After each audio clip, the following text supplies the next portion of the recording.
కోల్కమ్ అంటే ఐసీస్లో మనకి మోడల్స్ ఉన్నాయి. కోల్కమ్, మీడియాటెక్, అలాగే ఎస్పీడి, శాంసంగ్, ఇలా ఐసీస్లో మనకి ఏముందంటే కంపెనీస్. ఓకేనా. తర్వాత ఏం చేయాలి, తర్వాత కింద ఐసీ నెంబర్ అని చూడండి, PM6660L. ఓకేనా, ఇది ఐసీ యొక్క నెంబర్.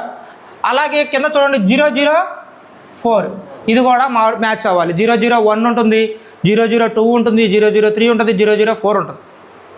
ఓకేనా. కంపల్సరీ ఈ బ్రాండ్ అనేది మనం చూసుకోవాలి. అలాగే ఐసీ నెంబర్ చూసుకోవాలి, ఐసీలో ఉన్న నెంబర్ కూడా, ప్రౌడ్ నెంబర్ కూడా చూసుకోవాలి. ఈ 3 మ్యాచ్ అవ్వగలిగితే మనం ఐసీ అనేది మనం వేరే మదర్ బోర్డులో ఉంటే దీంట్లోకి రీప్లేస్ అయితే చేసుకోవచ్చు. ఓకేనా. మనం ఇది ఓపెన్ ఐసీ రిమూవ్ చేసేటప్పుడు మనం ఏం చేయాలి, ఫస్ట్ ఇది నోస్ మార్క్ ఉంది చూడండి, ఈ నోస్ మార్క్ వైపు మనం ఏం చేయాలి, ఫస్ట్ మనం టిక్ చేసుకోవాలి. ఎందుకని నోస్ మార్క్ వైపు మనం టిక్ చేసుకోవాలి అంటే, ఐసీ మనం రిమూవ్ చేసినప్పుడు ఈ ఐసీ ఇటు తిప్పేసినా ఎటు తిప్పేసినా ఏమవుతుందంటే ఈ ఐసీ షార్ట్ అయిపోతుంది.